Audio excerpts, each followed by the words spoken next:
Hello, welcome to Inner Kid Keto, segment 58. Linda Schiller, Hannah, your host. If this is your first time, come on in, get comfortable. If this is becoming a habit for you, thank you. I appreciate your support, coming back, maybe telling a friend or two that there seems to be something of value here. I hope to always provide something of value, but not every day message will probably hit on the nose for every single person. But if we get 4 out of 5, I hope that it makes it worth your while. Today's topic is fear of rejection. My goodness, how many of us have had that fear? This comes from a daily meditation that I get in my email. I've been a member of Adult Children of Alcoholics for many years. And one of the books they have is Strengthening My Recovery. It's a daily message book, a daily message for keeping us on path. And you can get a free copy of this daily message by just going to adultchildren.org and subscribing. Or you can buy the book there, Strengthening My Recovery. You can also learn about meetings and other things like that. Now, a lot of the times these messages will apply even if you didn't come from an alcoholic family, or it could be you had a family member that was disabled and that took energy, or somebody was overly clean or overly religious, or had to work a lot, or just poverty, or there's 1,000 reasons why the information in these meetings, these books, and these materials may be applicable to you in your life. A lot of us, if we have any kind of food issues, probably have some dysfunction in our history. I'm just going to assume that some of this will probably ping for you, hit home for you. I'm going to read today's message because I thought it was so brilliant.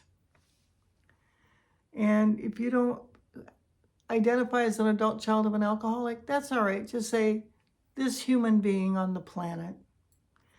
These adult children rarely stop to think that self-sufficiency is covering up a fear of rejection, which they think could come if they ask for help. Most of us had no one we could consistently rely on as children. Everyone seemed to be caught up in dysfunction, and we were left to manage things ourselves. We became very self-sufficient and were sometimes even praised for that ability. If you're starting to feel yourself curl up in a ball, just hug yourself and pay attention. If you need to pause this, take a breath, come back another day, no pressure. These words can be very stinging when you hear them for the first time, and I understand that. But if you can hang in here, there's a little more to understand. As adults, our self-sufficiency became a way of controlling things around us. If we did it ourselves, then we didn't have to rely on anyone else, especially because experience told us that most people weren't trustworthy anyway. You see, I have little Linda back there holding this big red wand like saber sword. Stay back, I'll do it, I'm handling this. Something out of Star Wars, maybe? Even in recovery, some of us clung to our self-sufficiency, not asking for help because we found it hard to believe we'd get it. And we would simply not allow ourselves to feel rejected yet again.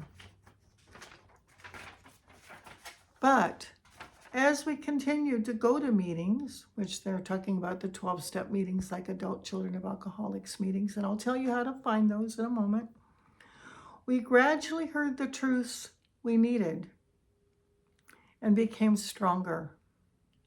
We learned to allow ourselves to feel vulnerable and trust that there was help available, if only we would ask for it.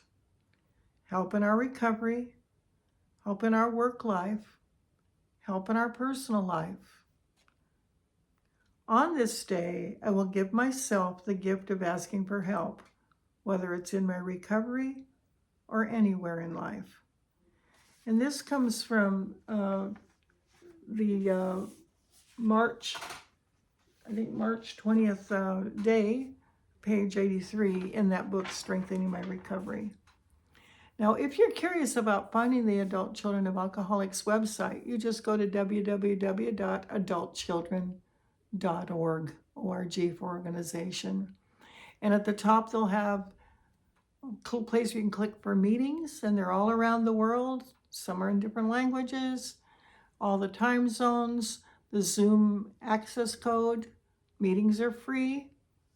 They're a wonderful source of support and recovery. If you've never been to one, you might want to just go and watch, listen. You don't even have to talk. You can if you want, but you don't have to. They're very safe. They're anonymous. You only use your first name. You could use a phony name. You could put up a phony picture. You could not go on camera at all.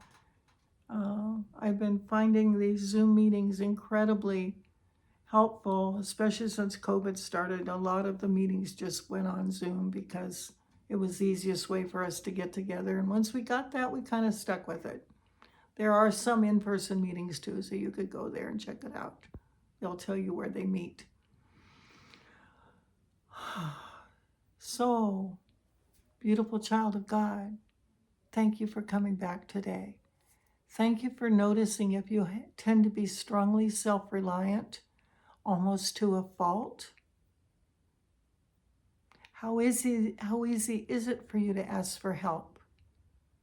If it terrifies you to ask for help, what's that saying? That they're not capable? That you're inadequate if you need it? I have been to the city dump because I take my own pickup and take the garbage to the dump. And so, I'm 77 almost. And sometimes I get a big heavy load and a guy in the next pickup will say, do you want some help? And the old Linda would say, no, I got it. And now I'm saying, sure, why not? Come on over. And then I praise him. It gives me a chance to praise them. It gives them a chance to puff up. They helped the little old lady with emptying her garbage. See how it works? Everybody wins. And I don't hurt my back. And so I'm back here for you without a hurt back. Letting people help you is a gift to them as well as to you. Now, I'm not asking you to overdo it and ask them to lift a spoon every time you need to take a bite. That's a different kind of thing. That's abuse.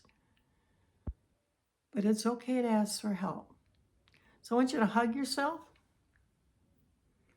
I want you to go inside and say, hello, little Steve, little John, little Mary, whatever your name is. I'm going to little Linda and say, would you be willing to let in a little more help? Just a little more help. If I was a little less in control about allowing who and when that could happen.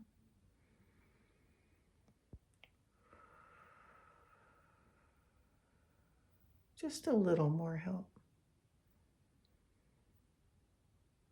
And my little Linda's saying, I thought you'd never ask. Okay, I'm going to pay attention to that.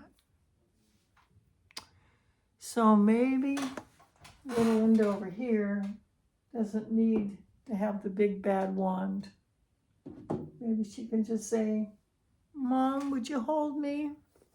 Would you help me? Would you give me reassurance today? Yes, I will, sweetie.